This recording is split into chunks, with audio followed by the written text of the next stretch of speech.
We've seen a lot of violence, we've seen a lot of people killed in our lives, and you know, we grew up in like a survival mode when you grew up in an area where you see a lot of death and you know you see a lot of violence. And you know, actually, I was hanging in the wrong areas and I got caught up in the system at the age of 19. At the age of 19, I was a popular rapper in my community, and I was had a few mixtapes out, and I was making a few dollars for myself and started doing good by the age of 21. By the age of 22, I actually struck a record deal with Rick Ross, and I'm 31 years old now, and I've never been back to prison for criminal activity. And through the years of 19 and 31, I was sent back to prison, I think, 3 times.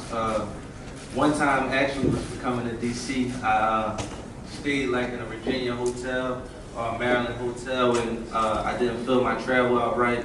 I was violated. I was sent back to prison. At one time, I was sent to prison for opioid addiction. I got addicted to taking Percocets, and you know, every time I used to see my probation officer, she used to ask me, but you know, it was an addiction, and I wanted to hide the addiction. I wasn't actually being open with sharing my addiction, and you know, anytime I had a dirty urine, I was sent to prison. And this last time, actually, just seeing the support of the people stand on my side, because I come from like a small household, a single mother household. We never really had like a lot of support. So you know, seeing the people support me the way they supported me, and being on that side of the fence where, you know, I seen a lot of other young men in prison just for like small technical violations.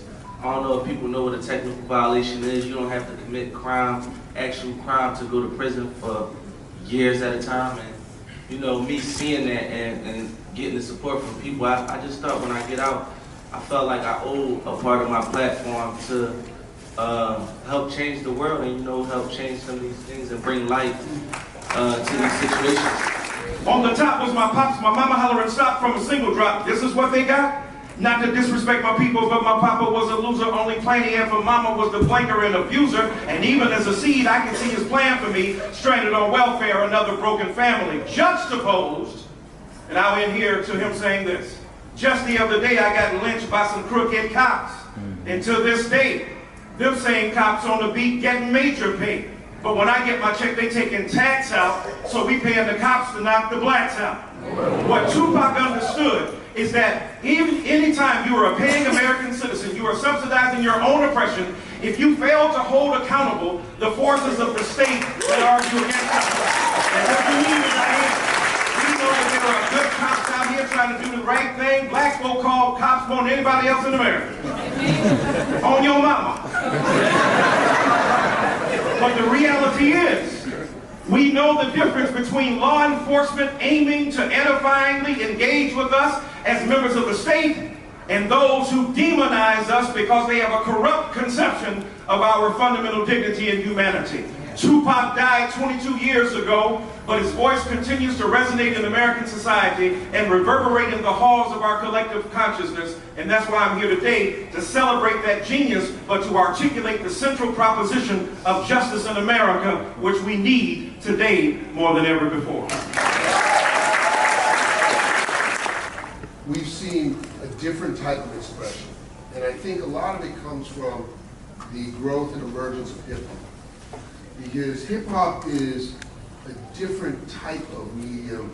Hip-hop is urgent, and hip-hop is angry, and hip-hop is almost definitionally confrontational and proud at the same time. And what we're finding is artists are woke. They are coming into their own, and they're expressing it in lyrics, like Dr. Dyson was reciting from Tupac. You know, you go back, you look at the Public Enemy records from the early 90s. I mean, these are artists that were stepping out and making a statement, probably putting themselves at risk for their careers and what they could achieve commercially.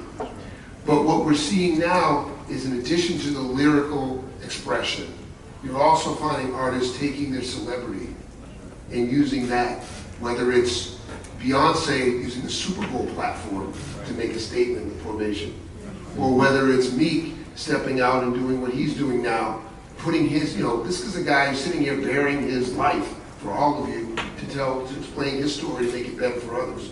And we're seeing that more and more often with artists that are coming on. It is really in the hip hop genre. There's always been artistry across genres that has been very expressive. You know, bands like U2 have been very expressive. That's there.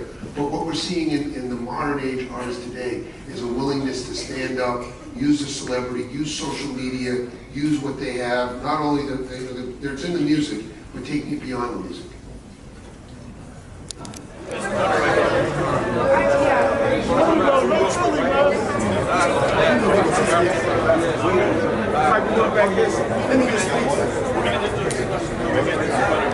Okay, go for it.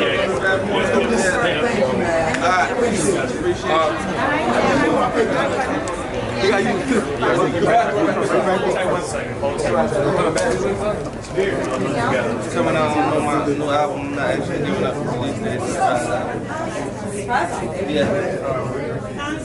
Yeah, I don't got a date for it, but it's coming on my new album soon. Okay. So obviously, criminal justice reform is a huge issue for you. Do you think there's any hope of getting Donald Trump on board? I'm not going to Donald Trump on board. It would be good if we had the President of the United States on board making a change for the better. You know, that's not really my goal. My goal is to try to make a change myself. And so is there anything that you would like to see this administration do regarding criminal justice reform? We've seen President Trump pardon a few people. Is there anything else you think that can be done? Yeah, I think it's more realer than just pardoning one person. You know, they got laws and statutes in place that put people in prison, basically, over things that's legal nowadays. It's a lot of different levels to it, but you know, start the process. I think the season is right. Start the process on criminal reform, justice reform, and you know, trying to fix the system, make things better.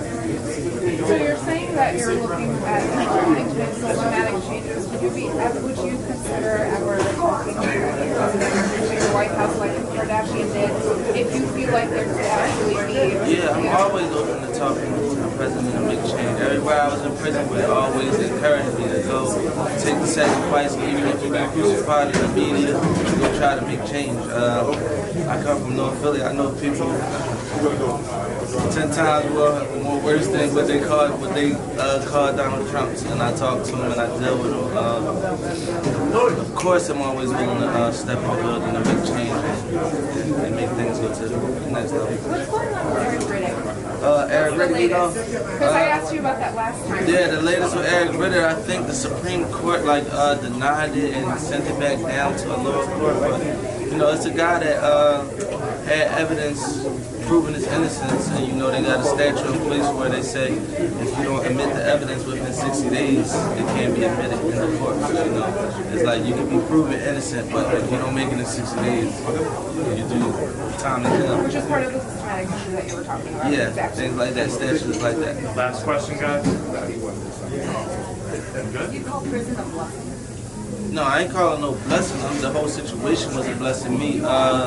Just towards my drive, it just gave me a drive to actually get out and, you know, do bigger things and do more than what I already was doing, because I always was a part of my community on a smaller level. But now, you know, they gave me a platform to really speak and shed light on these issues, you know. It turned out to be for the better. And what's next? What's next? You know, taking care of my family, you know, I'm making good music and doing what I gotta do to be a man. Thank you very much, guys. I appreciate it.